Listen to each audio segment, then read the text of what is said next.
So, ladies and gentlemen, it is my immense pleasure to welcome you to the third Frans Hals Lecture, also on behalf of Evjue-Bascom, Director of CODART, and Anne de Meester, Director of the Frans Hals Museum. I am speaking to you from my home in Haarlem on the day that Frans Hals was buried in the Grote or St. Bavo Kerk in this city, 354 years ago. The first Frans Hals Lecture was held in the Bavo Church on this day 4 years ago in 2016. So exactly 350 years after his burial. Well, it is a shame that because of the pandemic, the lecture today cannot take place in the church on his consecrated ground. But we are very grateful that we could organize it online, jointly with CODART, who already had experience with this kind of webinar. The webinar enables many of you to participate from all over the world, and over 300 participants have enrolled for this event. The Frans Hals Lecture was set up as an event once every 2 years, with a scholarly lecture and a literary essay. In 2016, the lecture was given by Professor Dr. Erik Jan Sluiter, and the essay was delivered by former CODART director Gerdien Verschoor.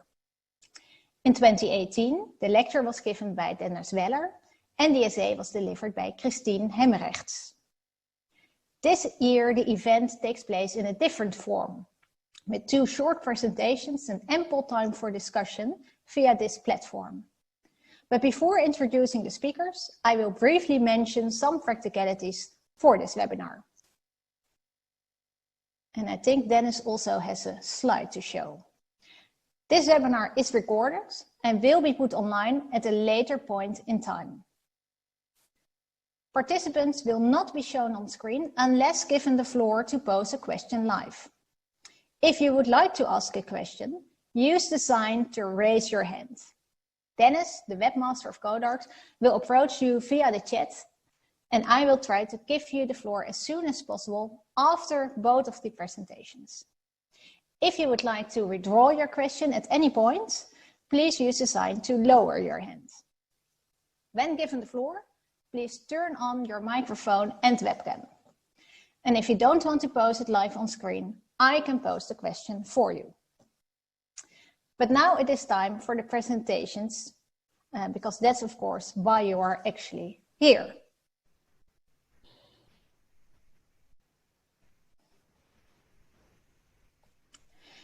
The first speaker is Norbert Middelkoop. Norbert is curator at the Amsterdam Museum and a member of CODART since 1998. He is currently also affiliated with the Frans Hals Museum, where he is working on a future exhibition project. Last year, Norbert defended his PhD thesis on the Amsterdam corporate group portrait. Today, he will be talking about the Meager Company, the only Amsterdam civic card painting by Frans Hals, which is generously lent by the Rijksmuseum and will be on show in Haarlem from 19 September onwards. Norbert, the digital floor is yours. Well, thank you very much, Margje. Thanks very much, Maartje of CODART also. And thank you all for being here. I'm really honored with the invitation to talk about the so-called Meager Company on the occasion of this third Frans Hals lezing, and try my best to stay within the 50 minutes available. So let me quickly start sharing my screen. There we are. The so-called Meager Company is one of the most intriguing group portraits in Dutch art history. Long believed to have been painted by Frans Hals only, it was considered a convincing result of an honorable commission the Haarlem master received from nearby Amsterdam. However, after the rediscovery in the early 1880s of an early list of all Amsterdam militia and civic guard paintings, it became clear the work was indeed begun by Hals, but finished in 1637 by Pieter Codde. This came as a surprise, as this master is primarily known from his small-scale figure paintings, smoothly painted elegant parties as well as kortegaartjes, soldiers in an inn or guardhouse. So what had happened here? Among art historians, the obvious questions emerged. Why did Hals not finish the work? Why Pieter Kodde? And who painted what parts of the painting? Well, do not expect definite answers in this 15-minute talk, nor any major new ideas, as most of these questions have been dealt with in the past already on more than one occasion. I'd just like to share some ideas with you, which in the end, and not without coincidence, do touch upon the questions presented, as well as upon some others. Before continuing, I would like to apologize for using the nickname Meagre Company every now and then, as it is given to the painting only in the 18th century, possibly by my predecessor Jan van Dijk, because of the remarkably slender build of most guardsmen. But it is short and handy, I admit. So first, the documents. Let me refresh your memory going through some paperwork. First published by Abraham Bredius in 1913, it is known from notarial documents of March and April 1636 that Frans Hals had started work on a civic art painting in Amsterdam 3 years earlier, 1633, which was still unfinished. Acting on behalf of all the guardsmen involved, the captain and lieutenant demanded that the painter would complete the work within 14 days. In his reaction, Hals stated that at the time he accepted the commission, it had been agreed he would start work on the heads in Amsterdam and finish the painting in Haarlem. But because of the fact he could not get all the guardsmen together for their portrayal, the work had come to a halt. However, he continued, he was still willing to finish the painting, but only if the guardsmen would come to Haarlem. After all, he had already spent considerably on accommodation in Amsterdam, which had not been reimbursed to him as promised. Staying in Haarlem would also allow him to keep an eye on his people, zijn volk, with which he probably referred to his workshop. Following Hals's reply, the officers accused him of lying about the agreement and maintained their demand the artist should come to Amsterdam. They even offered him an extra 6 guilders per person, on top of the 60 guilders each guardsman paid, on the condition that he would paint the complete figures in addition to the heads only. But Hals also stood firm. In July 1636, he offered to have the canvas shipped to Haarlem. There he would first complete all the clothing and then add the portraits. And if 6 or 7 guardsmen would not be willing or able to come to Haarlem, he would finally portray those in Amsterdam. Unfortunately, after that, the sources remain silent. It is clear, however, that no agreement was reached and that Hals never finished the painting. The fact that Amsterdam officers turned to a painter from another city to paint a civic art painting was most exceptional. The last time it had happened, perhaps the only time, was with this commission for the Utrecht-based Paulus Moreelse in 1616. Was it indeed Hals's great reputation as a painter of civic art paintings in Haarlem that made the difference, as has been argued by Seymour Slive and others? To acknowledge the situation, we have to realize how commissions for civic art paintings in Amsterdam came about. Between 1620 and 1650, there were 20 districts and as many civic art companies. Commissions for group portraits were provided by the companies, which resorted under one of the 3 doelen, or civic art houses. Hals's clients belonged to the company of Precinct 11, the relatively new district on the east side of the city, indicated here. And in 1633, its guardsmen gathered at the Voetboogdoelen, the crossbow civic guard house on the Single Canal. On the left of this image is the Handboogdoelen, the longbow civic guard house. After the extension of the voetboogdoelen, shown here on the right, a new demand for decoration with civic guard paintings emerged, but it soon turned out to be greater than the supply. The most likely reason the officers of District 11 did not approach Nicolaas Elias Piekenoy nor Thomas de Keyser, the two most productive portrait painters in Amsterdam at the time, to do the job, was that those painters were already engaged in its decoration. Piekenoy painted these members of the Company of District Number 5 in 1630 and continued on this one for District Number 9 in 1632, and Thomas de Keyser did the officers and guardsmen of District 18 in 1633, after having finished another civic guard painting for the Arquebusiers civic guard house. So these colleagues of Hals were quite busy. Clearly, the plan was to have the 4 paintings commemorating the companies of Districts 5, 9, 11, and 18 to adorn the walls of the new extension. It is, however, an attractive thought that Rembrandt could have been offered a job after he had finished his anatomy lesson of Dr. Tulp the year before. But instead, the young master from Leiden mainly produced portraits for private individuals during the early 1630s, most probably for the workshop run by Hendrik Uylenburg.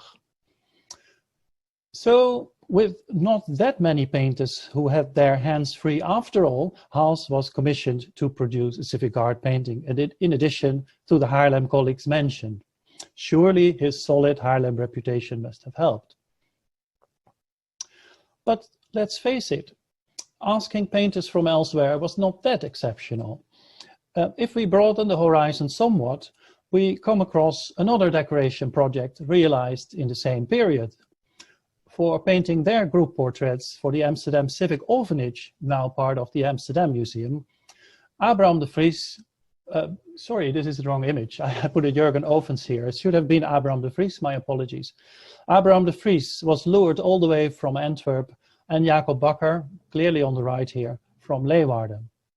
Given those distances on the one hand, and the clever distribution of commissions for group portraits to several skilled masters on the other, it seems to make sense a middleman has been involved to get projects like these organized. It is an evenly attractive thought to presume someone like Hendrik Uylenburg has played a part in the voetboogdoelen decoration, but sadly it's impossible to prove. However, if we limit the possibility to Hals's commission, it is noteworthy that Uylenburg's house and workshop were located in District Number 11, so Hals's clients were more or less Uylenburg's neighbors. Why did Hals not finish the job?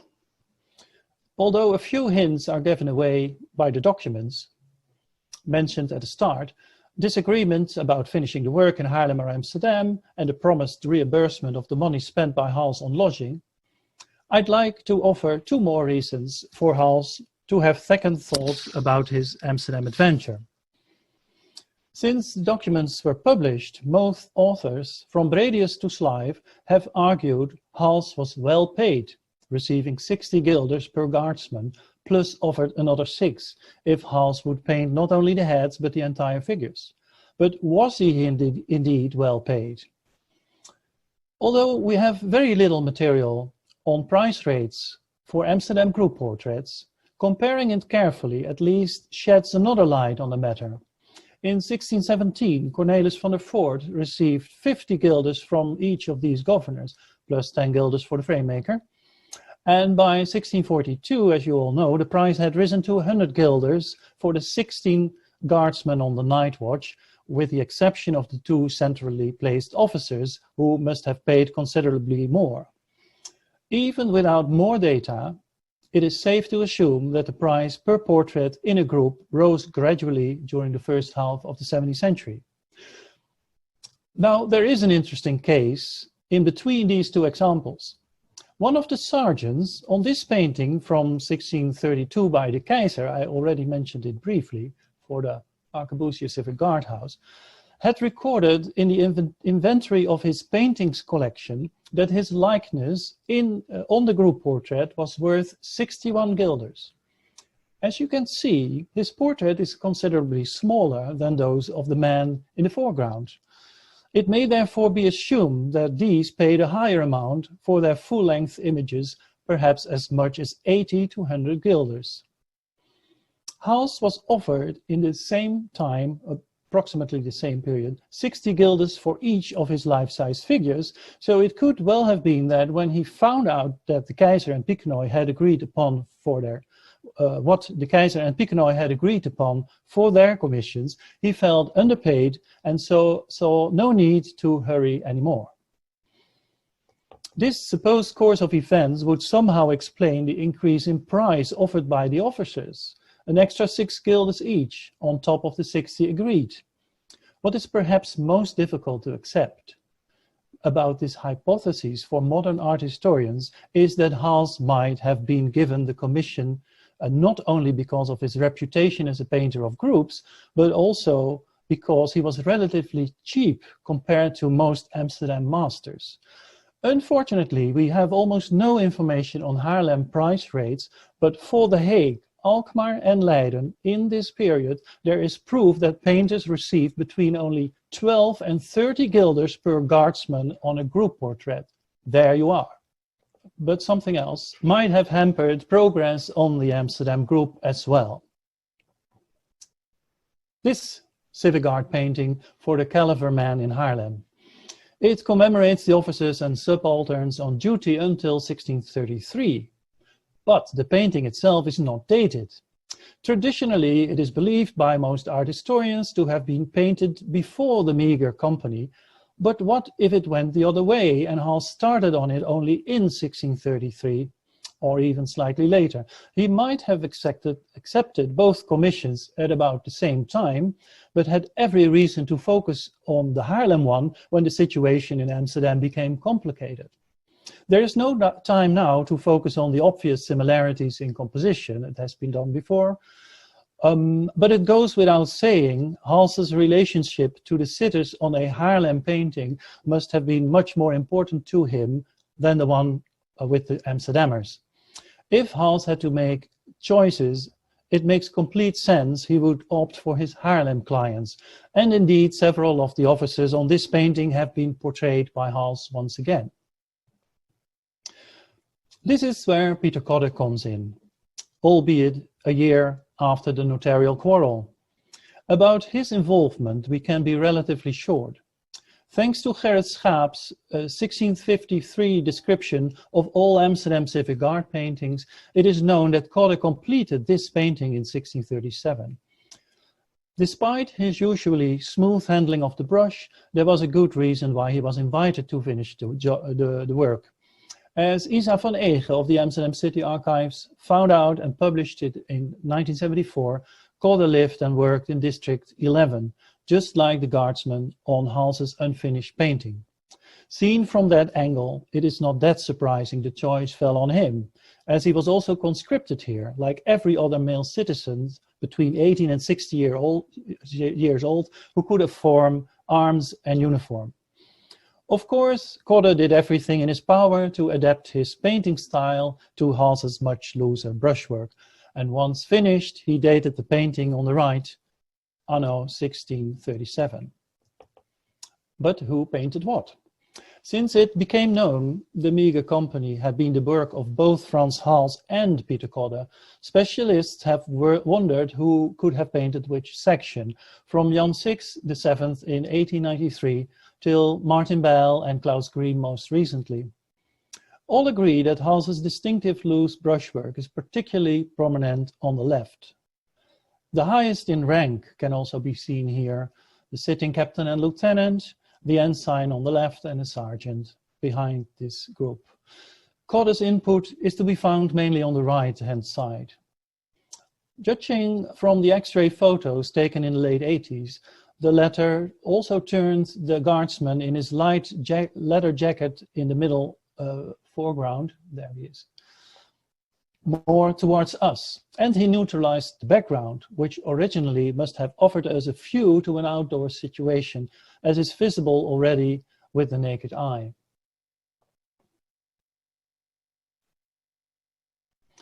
Recent research on the painting was conducted at the Rijksmuseum in January 2017.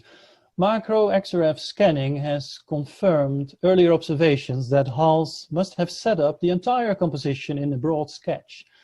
A final judgment is made more difficult because both masters have left their mark also on the top layers on opposite sides. Hals on the right and Kodde on the left side of the canvas. I'll save you the details as we have to wait the results of the current and indispensable technical research before we can continue this discussion. But finally, to conclude this brief survey, a word about the sitters.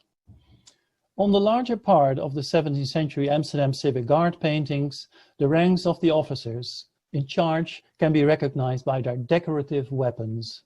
A baton or short pike staff for the captain, a partisan for the lieutenant, and a halberd for the two sergeants. But when we are looking for their names, it's sad to realize that in most cases only the names of the captain and lieutenant are documented thanks to Gerrit Schaap's list of civic guard paintings. By no means all ensigns, sergeants, let alone lower ranking guardsmen holding pikes or muskets can be identified. In the case of the meager company, the names of the two sitting officers were given by Schaap, and they are also mentioned as those of the company's spokesman during the dispute with Hals.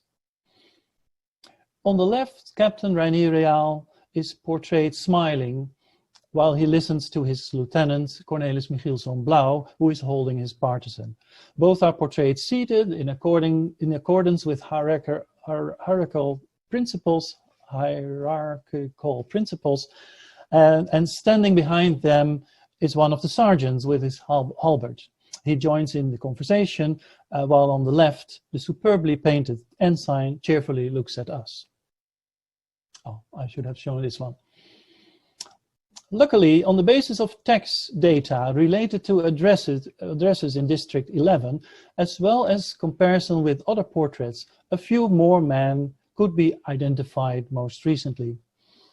As Dudok van Heel has argued convincingly, the ensign turns out to be none other than Nicolaas van Bambeek, who not only lived in District 11, but was a bachelor at the time, a prerequisite for standard bearers.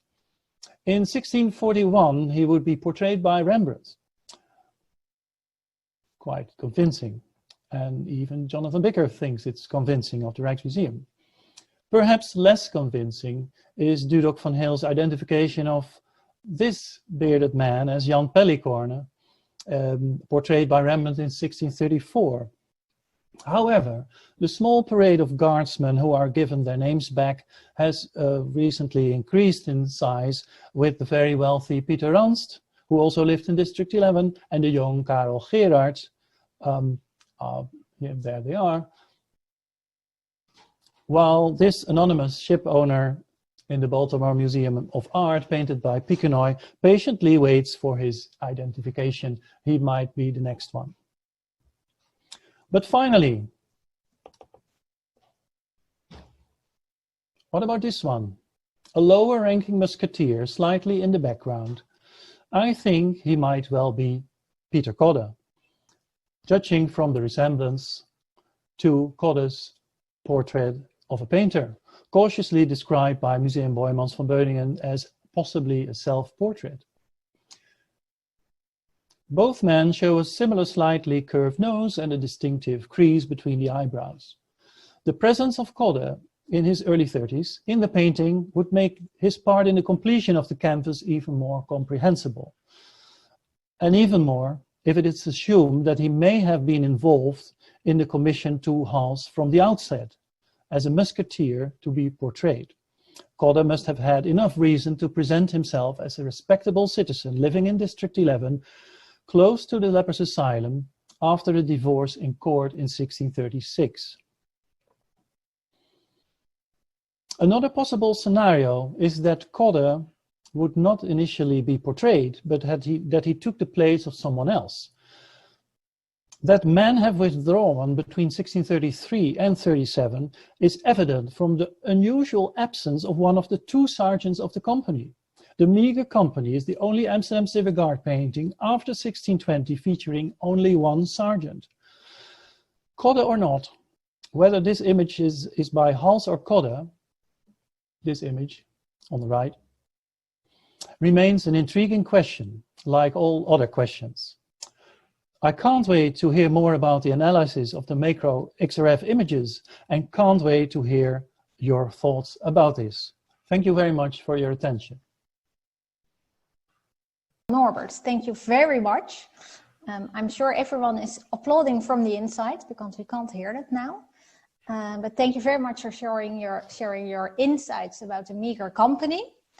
We will attend to questions until after the second presentation, but everyone is already cordially invited to post them in the chat after using the sign to raise your hand. But now I would first like to introduce our second speaker. Professor Stephen Nadler is affiliated with the University of Wisconsin-Madison. He has published several biographical books on historical figures, including Rembrandt's Jews, which was a finalist for the Pulitzer Prize, and another book by him, The Philosopher, the Priest and the Painter, a Portrait of Descartes, which already featured Frans Hals. He will be talking about the problems, pitfalls, questions, and obstacles one encounters when compiling a biography of Frans Hals. Stephen, the digital floor is yours. Well, thank you very much. I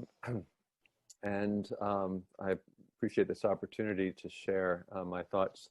I'm not a curator, I'm not an art historian, I'm a bit of an interloper today, so I appreciate your patience. Really what I'm going to be looking for is some help with questions I have as I go through some issues that have arisen in the course of working on this biography. I'm about halfway through now, just entering the early 1630s, and it's tough going, as you can probably guess. We don't have anything like Rubens' correspondence or even Descartes or Spinoza's correspondence, but I do think I'm better off than somebody who is trying to write a biography of Vermeer. Let me begin with some of the known unknowns, to use a phrase that our former defense secretary once used. These will be things familiar to all Hals scholars, so I'll just go through them quickly. There's first of all the uncertainty of Hals's birth year. Was it 1582? Was it 1583? When did his family arrive in Haarlem? We know that it was no later than 1591 when Hals's brother Dirk was baptized in Haarlem. Did they come to Haarlem directly from Antwerp? We're not quite sure.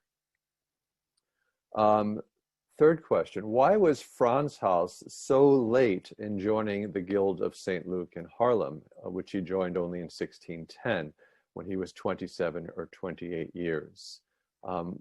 There's been a good deal of speculation on the reasons behind this delay, but it would be interesting to have something a little more definite, but this remains a known unknown. And fourth, and this is a little less uncertain, did he indeed train with Karel van Mander?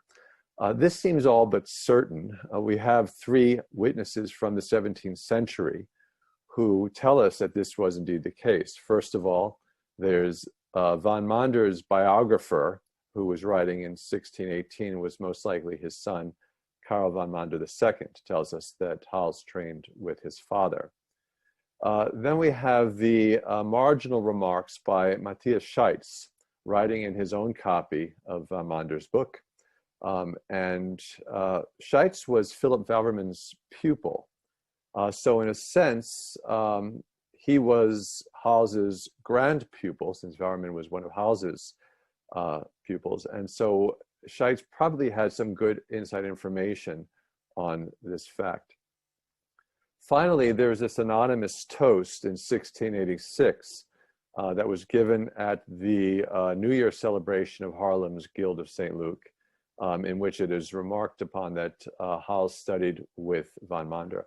So that seems all but certain, but still lacking that really definitive documentary evidence. So these are the known unknowns that everyone is probably familiar with.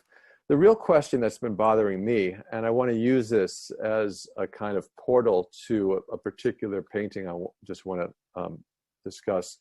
The real question that bothers me is Hals's religion. In Antwerp, in 1585, in a list of civic guard memberships of the city, Hals's father, Francois, was listed as a Catholic. This may have been a ruse to avoid any kind of consequences from the Spanish rulers who have now retaken the city, and just a way of avoiding the consequences of not being a Catholic. Francois had married his first wife in Antwerp's St. Jacob's Church, and their children were all baptized as Catholics. So the question naturally is, Hals, who was born to Francois' second wife, was he baptized as a Catholic as well in the St. Jacob Church? Most of Hals's half-siblings from that first marriage remained in Antwerp after 1585, which suggests that they remained, at least ostensibly, as Catholics. Next, on the other hand, Hals's brother Dirk was baptized in the Reformed Church in 1591, when the family had moved to Haarlem. So is this just a matter of the Hals family, when in Rome, doing as the Romans do, or when in Haarlem, do as the Haarlemers do? So this question of Hals's personal devotional faith remains really a tantalizing question. Hals himself did not join the Reformed Church until 1655. He was not a member, we suspect, when he married Anna, his first wife, in 1610, although she was a member of the Reformed Church, but their wedding banns were not registered in the Haarlem Reformed Consistory, which suggests that the husband was himself not a member of the church. All of their children, however, were baptized in the Reformed Church from both of his marriages, both to Anna and to Lisbeth. Then finally, just another bit of purely suggestive evidence, maybe just inconsequential, is that Hals's earliest commissioned portraits, as far as we know, were mainly of Catholics, including portraits of Catholic clergy. Sorry, I'm about to lose my battery. I have to plug it in. So here is the earliest known portrait by Hals of Jacob Zaphius from 1611. And Zaphius was a Catholic priest. So in this respect, Hals was like other Catholic painters in Haarlem, the de Grebers, Frans and his son Peter, the Verspronks, Cornelis and his son Johannes, Peter Soutman, but also, so generally his earliest portraits being of Catholics suggest that these were the circles in which he circulated. But also, sorry, why is my, there. In 1620, his portraits of Paulus van Beresteyn and Catharina Both van der Eem, a Catholic couple. The four evangelists from the mid-1620s, were these paintings done for a Catholic chapel? The Van Kampen family, another Catholic family. So the this just only makes the question of Hals's own religious faith, I think, a tantalizing one. But anyway, all this is well known to, I'm sure, most of the people attending this lecture. But this brings me to one particular painting.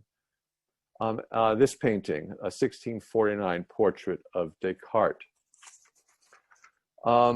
Descartes was living in nearby Egmond, not far from Haarlem, in the late 1640s, before he departed, pretty much against his will, for Stockholm to serve as the philosophy tutor for Queen Christina. It was an unfortunate move because within months of ending up in Stockholm, Descartes died.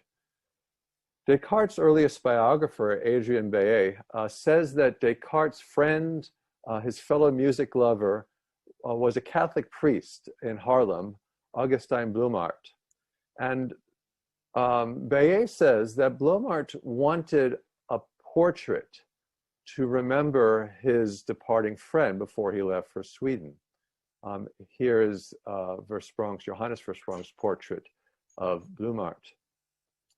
Bayet, in his telling of this story, does not mention that Hals did the painting. He doesn't mention a painter's name at all.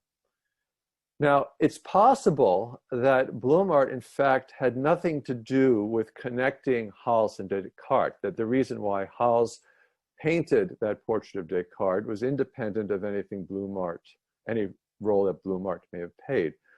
So one possibility is that Jonas Zuiderhof, who made an engraving after the Hals portrait, it's possible that Zuiderhof simply wanted a marketable print of the famous philosopher, and this is a print he made in 1650. So it may be that there is no connection whatsoever between Blumart and Hals. However, the circumstantial evidence does in fact point strongly to Blumart. We know that the priest was a serious art collector. He had 58 paintings in his house, according to an inventory made after his death. And so the rough painting of Descartes may in fact have been because Blumart wanted a print, or at least a keepsake of some sort, of his departing friend. But the question remains, why Hals? Why not Versprong, who would do that later portrait of Blumart himself in 1658? What I want to suggest is that perhaps the connection and the answer lies in an earlier painting by Hals, namely the large family portrait of the Van Kampen family. They did, in fact, have a close connection with Blumart. And we also know that from this painting that they had at least a commission relationship with Hals. So as Peter Biesboer has shown, Cornelis van Kampen, who you see here on the right when he was still in diapers, he would grow up to become the executor of Father Blumart's will in 1659. And he used the funds from Blumart's estate to pay Versprong for that portrait of the priest. He also, Cornelis van Kampen also arranged for the sale of Blumart's house and other matters. And he used those funds to establish the Broodkantoor, where Versprong's portrait actually hung after his death.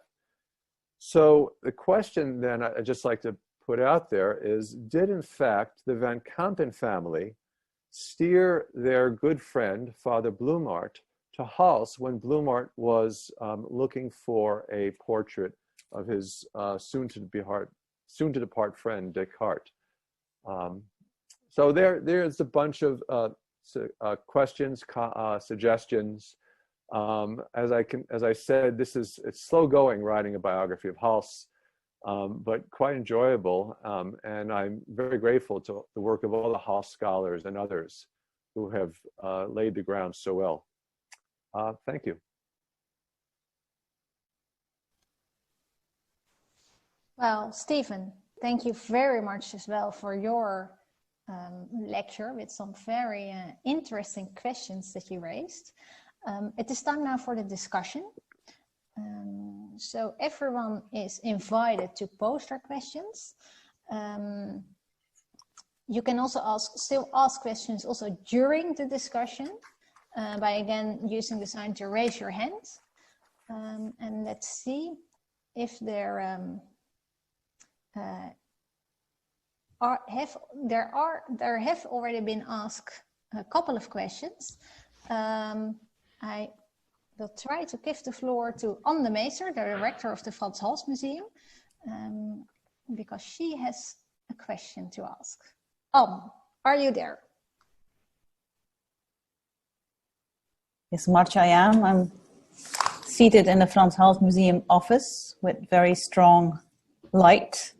It's my privilege to ask the first question, and I have the opportunity to ask Norbert questions on a almost daily basis. So I'll address my first question to Stephen Nadler. Stephen, I was very curious, you don't address it in your short talk, but what kind of methodology do you use when writing a biography of a painter like Frans Hals, where the known unknowns are actually 90%, and the knowns are maybe a mere slight 2 to 3%. So I can imagine that you, much more than just dealing with circumstantial evidence and speculation, you need to resort to techniques that are more in the realm of faction or fiction. So that's so I'm very curious to know, how do you proceed? That's a great question. Fortunately, I've had a good deal of practice because with the biography of Spinoza and also a recent biography I wrote of Manasseh in Israel, we have very little documentary evidence to go on. Not a lot of letters. In Spinoza's case, 40 letters from him. I actually prefer working in that type of situation because it does afford more room for the imagination, but I do try to avoid fictionalizing. I'm not a great fan of psychological biographies where you try to get into the subject's head and figure out what they're thinking. So my technique has generally been to build up a silhouette of the figure, whether it's a philosopher or in this case an artist, by building the background around them, the context, the people with whom they operated, engaging in a little speculation on what may or may not have happened here or there, using some familiarity with historical, religious, and scientific context, and building up my own familiarity with art historical. But I'm not writing a work of art history. I want to be clear about that. I'm not that presumptuous. But you're absolutely right. It's an interesting challenge, both to avoid psychological speculation, at the same time to come up with a picture of this individual's character and their activities. It's really like building up a silhouette, I think. Thank you. So I will ask a question to Stephen. So you talked about, especially in his early career, Hals' commissioners seem to have been most of them seem to have been of the Catholic faith. But we know he also made several portraits of Mennonites. Do you have any idea how that came about? I don't, and that's one of the things I would welcome a great deal of help on. Certainly, he's with Catholics and Mennonites. He's still working outside the main denominational circle. But no, that's a great question, and I certainly welcome suggestions. I didn't mean to suggest that he was restricted exclusively to Catholics, but it is curious that soon after joining the guild and establishing himself as a master, that his first commissions do come, at least the paintings that we're aware of, do come primarily from Catholics for a good decade. Yeah. I believe there's also a question by Stephanie Dickey. Stephanie, would you like to ask your question live?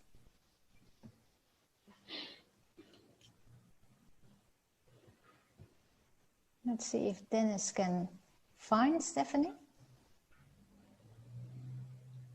Yes. Yes. Well, hello from Canada. I'm so glad to be part of this worldwide conversation. It's one of the great things about this format, that we can all attend, even if we're on the other side of the ocean. So I have a question for Norbert.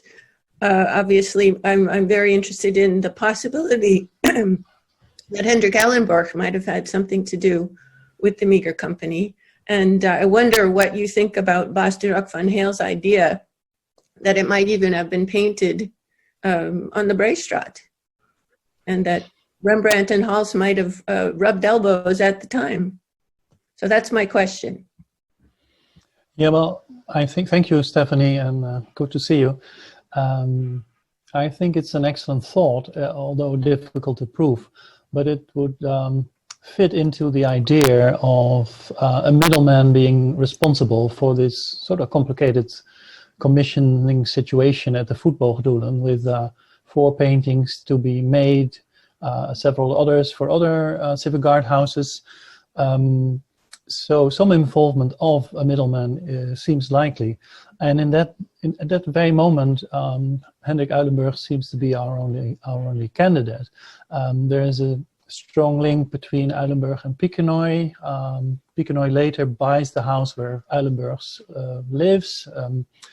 And of course, a strong link between Uylenburg and Rembrandt. We all think now that the anatomy lesson of Dr. Tulp was done by Rembrandt as a commission to Uylenburg by Dr. Tulp and the surgeons. And recently, Dudok van Heel has written at length about the implications for what might have happened with Hals' early portraits, how early portraits came about in Uylenburg's studio. And I think it's a good idea. It's difficult to prove again, and it's very attractive, the idea that Rembrandt might have studied an unfinished painting that was started by Frans Hals in 1633, probably last worked on before June 1635. So it might have given Rembrandt plenty opportunity to study Hals's brushwork. And let's not forget, there are at least a handful of other paintings that show Amsterdam sitters, individual paintings, Amsterdam sitters painted by Hals. Most famous is, of course, the Hasselaar couple in the Rijksmuseum, but there's Peter van der Broeke at the Kenwood House, etc. So it was not just this group portrait, and the other portraits can all be dated around 1634, 1635. So it is very likely that there's been some involvement, and that how could Hals have received those commissions, perhaps or probably via a middleman. But I left it out of my talk because we can read it in Dudok van Heel's excellent essay. Well, there is also a question from Robert Wenley from Birmingham. Robert, are you there? Noted. Sorry, image. Yes. Picture. Good afternoon. Hello, everyone. Thank you very much to the two presentations, which I much enjoyed. I have a question for Norbert. Hi, Norbert. Is it surprising that there aren't more engraved reproductions of these militia portraits, which would help identify the subjects? It would seem to me to be an obvious opportunity to make some extra money, to sell their reproductions of the groups to the individuals concerned. Why were not more engravings made of them? Thank you, Robert, for this question. Yeah, we simply don't have them, so it's sheer speculation why they have not been made. Of course, we have reproductions, engravings done by Jacob Houbraken in the 18th century, but it's not what you're asking. So I have to think of the Descartes portrait shown by Stephen. That might have been made the oil sketch for the production of the print, but a production line like that for group portraits apparently did not exist. The first reproductions also in Haarlem, watercolors by Wiebrand Hendricks, are of the late 18th century. And so unfortunately, I would have been very much in favor of engravers making reproductions and allowing us to identify all these men, because doing my research, I found it was very frustrating to have so many outstanding group portraits of the 1630s and 40s and knowing so little names. But when I started to combine the data from the tax record book of 1631 with the information on who was living in which district, I came a little further. So I was able to identify a few dozen still unidentified guardsmen on paintings, which is quite rewarding. Thank you. Well, I have a couple of other questions, and I'm also keeping an eye on the time. I believe Ilko Kappe has a question. Ilko from the United States. There we are. Yes. Hello, thank you for your great talks. I really enjoyed it. I had a question for Norbert. I believe there was like an outbreak of the plague around 1635, 1636 in Amsterdam and Haarlem. Could this have anything to do with the dispute between Hals and the militia company, or that it was more difficult to travel maybe? Thanks for the question. I think it's I wasn't aware of that pandemic or that plague, but if it was there, of course it can have played part in the problems, the complications, but it's not mentioned in the documents as a reason for delay.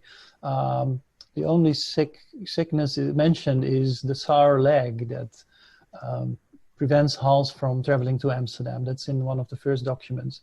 So he gives that as an excuse that he could not come to Amsterdam at a certain occasion, but there is no plague mentioned as a reason for the delay. But it's possible. Thank you.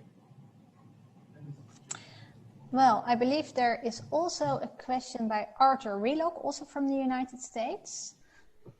Arthur, are you also willing to pose it live via Zoom? Yes. Okay, I did it. Thank you both. I really enjoyed both talks. So interesting and so much document stuff. One thing for Stephen, I just thought you might be interested. It's not directly on Hals, but National Gallery recently received a strange little thing, which was a box, a wooden paper mache box that had a Blue Mart written on the cover on it, and I think there's a date, but I can't remember the date. But inside were 3 wax heads of Christ at various stages on the cross, and before and after death, basically. I don't know if they're Dutch waxes, but they must have been in Blue Mart's collection. Wow, yeah. As a kind of a Catholic side of your story. So. Did they arrive out of the? I didn't know there's an inventory of his collection, so that might be mentioned there. Yeah. Did this box arrive out of the blue anonymously? Yeah, or? It was in some family found it in a trunk in Maine, and sent it down to the gallery. And I thought it was Blue Mart from Utrecht initially, because the family was, had the sculptures, but it turns out that the signature type is the Blue Mart from Haarlem. Wow. Okay, that's fascinating. So, and Norbert, I was wondering, I was interested in the document that you're describing, that where they made emphatically asking if to be sure that Hals was going to paint the bodies as well as the head. And I was wondering, is that an indication that Hals often did not paint the bodies, or is that a concern, or do you know anything about, can you extrapolate more broadly on the question of Hals painting the entirety of the body and somewhat more focused on the faces of the figures? Well, thanks, Arthur, for this question. Of course, this is one of the most intriguing remarks in all the 4 documents, because it offers us a glimpse in maybe the working process of Frans Hals. And it's all the more strange because we think that Hals, as a supposedly quick painting master, would almost do even group portraits on largely single-handed. But apparently it is, although it's said by the officers, not by the painter, it might refer to workshop practice, that the studio would prepare large part of the composition. In this case, again, we would have loved to know more about other paintings and other workshop practices. But apparently there had been an agreement on that Hals would do at least the heads fully single-handed, and that maybe to lure him and finish the job in Amsterdam, they offered those 6 guilders, but then he had to work on the clothes as well. as remarked by Martin Bell in his analysis of the X-ray in the early 90s Frans Hals exhibition catalog, the show that also visited you in Washington, if I remember well. Martin Bell argues that we have to distinguish between the doodverf, the underlaying broad sketch, and the opmaak, the finishing touches, etc. And what Houbraken calls het kennelijke van de meester, dus the typical hand of the master. I think the whole discussion about the heads and the painting of the clothes and how unusual this would be can be addressed with more data as soon as the analysis, the technical analysis of the meager company will be compared to the data from the 5 civic art paintings in Haarlem. And we still have to wait for that. Right, but the doodverf and the upper layers are different things. So yes, indeed. You wouldn't be worried about somebody doing the doodverf if you were wanting to be sure that the costumes were painted by the master. Yeah, I agree. There's still a lot of questions to be answered here. Yeah. And well, the Rijksmuseum and others have promised us updates since January 2017, so I'm very eager to read some of those, I hope, shortly. Good. Thank you. Thank you both. Thank you. Thanks, Arthur. Yeah. Well, we are over 5 o'clock now. But I think there's still a little bit of time for 2 small questions left, which have been asked in the Q&A, and both relate to Hals's religion. And I'm going to read them. So when you're taking into Stephen, and they're addressed to Stephen, when you take into account the uncertainty about Hals's religion, are you also looking at other artists, intellectuals who also both lean to the Catholic and Protestant faith, such as Rubens and Justus Lipsius? That is one question, and perhaps also, stating the other question, does it make any difference? Would knowing his religion change the perception we have of Frans Hals, which might be a very nice question to end with? Yeah, those are great questions. And in a way, they go back to Anne de Meester's question about how to build up this picture of Hals without a great deal of documentary material. I don't think it would change. I mean, it certainly might not change our perception of the paintings themselves, but when you're writing a biography of somebody, you certainly want to know what their attitude, both what their attitude towards religion is, and what their particular religious faith is or is not. And especially in such a fraught and tense religious environment as the Dutch Republic in this period. We find among Hals's portraits depictions of remonstrance, depictions of counter-remonstrance, in addition to Catholics and Mennonites. And so building up this portrait of Hals, you can't avoid looking at the very complicated religious context, which is a big part, which will be a big part of the story. You can't write a biography of somebody in 17th century Holland without discussing both the general religious environment and their own particular place within it. Well, thank you very much. I think we've now reached the end. It is my sincere pleasure to thank you one more time for 2 very interesting questions. And I see one remark, and it's good to address it. There's a question: will this recording be made available? Yes, it will be. And we'll make an announcement about when it happens. But people will be able to, look at it again. Thank you very much. Also, many thanks to all of the viewers. We were very happy that so many of you have turned in. So this is a huge success. And perhaps this pandemic also shows us that this might be a success for the future as well.